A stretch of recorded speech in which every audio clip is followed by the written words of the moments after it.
Bonjour et bienvenue dans cette vidéo. On essaiera de parler de la configuration de sécurité côté client. Plus précisément, on va essayer de découvrir ce qu'utilise le client comme préférence de sécurité, etc. en utilisant donc une attaque qui est extrêmement intéressante. C'est qu'on va créer plusieurs points d'accès en utilisant un seul, donc plusieurs configurations, différentes interfaces qui vous permettra aussi bien de découvrir cette attaque donc plus précise, plus profonde cette attaque de Honeypot, mais cela vous permettra aussi de pouvoir manipuler les différentes interfaces et options de Airbase. Sans plus tarder, le plan de la présentation est le suivant. Nous allons commencer par une petite introduction, suivie par un lab où on mettra en pratique tout cela. Donc le but de cette attaque est de la création de Honeypot, donc ce qui nous permettra de craquer des clés, sniffer des props, etc. Donc le but est de créer plusieurs points d'accès avec le même SSID, donc mais différentes configurations de sécurité pour pouvoir spécifier, pour pouvoir situer la configuration qu'utilise l'utilisateur dans sa connexion.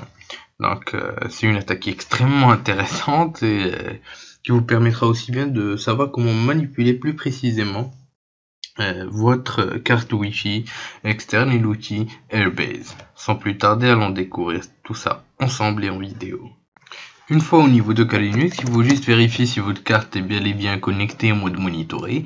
Donc vous effectuerez plusieurs Rmon-ng, donc commande Rmon-ng, donc monitorer plusieurs interfaces de votre carte Wi-Fi selon donc le besoin que vous avez. Donc pour l'instant, nous allons prendre rapidement un exemple juste pour vous expliquer. Donc ce qu'on va faire, c'est qu'on va essayer de créer un point d'accès qui est donc piégé. Donc c'est un honeypot juste pour détecter quelle est la configuration de l'utilisateur. Donc le but est de créer plusieurs interfaces, donc plusieurs réseaux piégés donc en utilisant RB juste pour connaître ce que l'utilisateur utilise. Donc si vous n'avez pas une idée de ce qui est utilisé comme sécurité au niveau des réseaux, donc par exemple si c'est un réseau d'WPA2, il va se connecter directement vers le réseau d'WPA2. Si c'est du WEP, il va se connecter vers de WEP et va s'afficher au niveau de votre écran. Comme ça vous aurez une idée de ce qui est utilisé par l'utilisateur. Donc ce qu'on va faire maintenant, c'est qu'on va créer un faux point d'accès en utilisant Airbase. On va donc créer différentes interfaces telles que cette interface là, donc Conda Home, avec différentes bien sûr adresses MAC, donc dans ce cas c'est du WPA2, donc du PSK, et on va lancer notre interface. Donc on va continuer à faire ceci pour les différentes interfaces. Donc dans le cas on en a deux. Donc maintenant ce qu'il faut faire, c'est donc même si vous lancez donc M1 NG, donc il va pas trop faire la différence entre les différents réseaux, donc comme vous pouvez le voir. Donc ça sera un seul réseau. Automatiquement quand l'utilisateur, donc voilà les deux réseaux, donc les deux Conda Home, donc il a réussi à identifier les deux, donc mais il arrive même pas à spécifier donc le vrai du faux. Donc si vous êtes au niveau de votre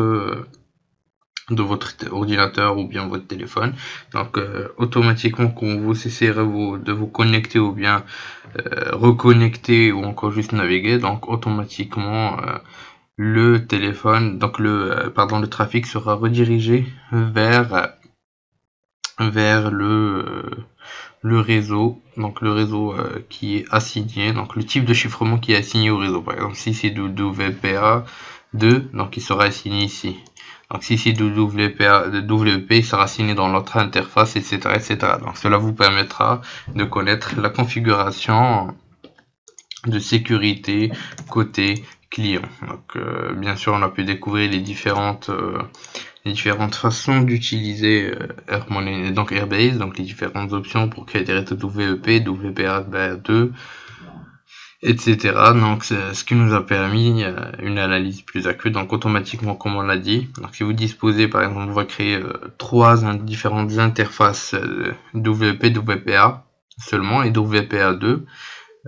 Donc l'utilisation, vous ne savez pas quelle interface utilise l'utilisateur pour se connecter, donc quel type de chiffrement il utilise, et automatiquement il sera redirigé vers le type de chiffrement adéquat. Donc il faut juste que vous ayez le même SSID, d'utiliser les différentes commandes comme celle-ci qu'on a pu découvrir. Donc vous trouverez dans les ressources une petite base de données des commandes utilisables de Airbase.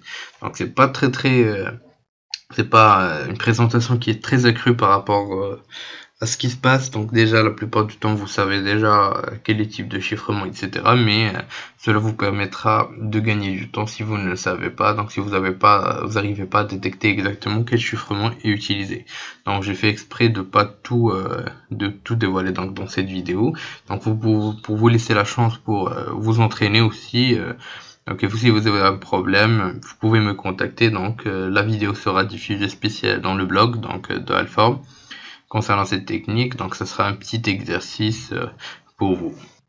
Pendant cette présentation, nous avons pu découvrir comment effectuer des configurations de sécurité orientées client, donc comment découvrir ces dernières, comment créer différentes interfaces en utilisant plusieurs interfaces Airmon, donc monitorer à base de HermonNG et plusieurs configurations en base de Airbase. Donc je vous dis merci de vous suivre, à la prochaine vidéo.